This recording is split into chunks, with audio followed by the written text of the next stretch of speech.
to the drought. As once green lawns dry up, so does business for many local workers. But some people are getting creative.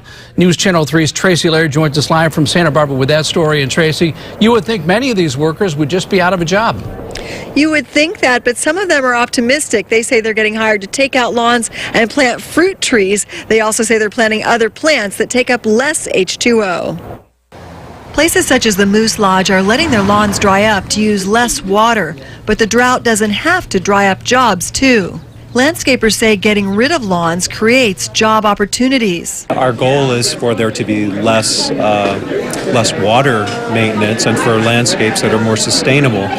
But that doesn't mean that there's less need for qualified and capable landscapers and people to execute those changes and then to maintain the systems. Artichokes, a lot of wildflowers. At this drought strategy meeting, experts shared their knowledge. Instead of growing a green lawn, landscapers recommend growing fruit trees because they use less water. Instead of mowing and blowing, now they can be mulching and creating sustainable landscapes by mulching and then by doing conversions where you add fruit trees into an existing lawn area, take care of those trees and reduce the water, mulch over the top, and you have a sustainable landscape. Some people are hiring to get started and to keep their trees alive. The wood chips I got from a local tree trimmer. He dropped them off and then I paid the guys to spread it around the yard from an oak tree. Despite what many people think, residents, not farmers, use the most water.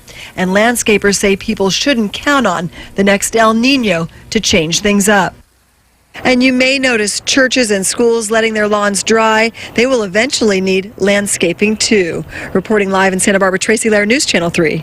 And the closest thing that we have to any kind of rain is that marine layer. Let's bring in Alan Rose. And Alan, we can expect more of that tonight, can't we? Yes, CJ. And last night into this morning, we actually saw some drizzle and some mist. And for the South Coast, for the airport, trace amounts were enough to actually set a record rainfall amount for the date. I know, hard to believe, but just the trace amount did it. Now, tonight we are seeing a little bit of a marine layer coverage now into the valleys. It's been pretty much across the coastline, and it continues to expand inward. That is going to be the trend overnight tonight. We can see currently outside right now, it's 65 for Santa Barbara and Goleta, mostly cloudy in these areas, 59 for Lompoc. Still mild in Ventura at 67. Santa Maria checking in at 61 degrees.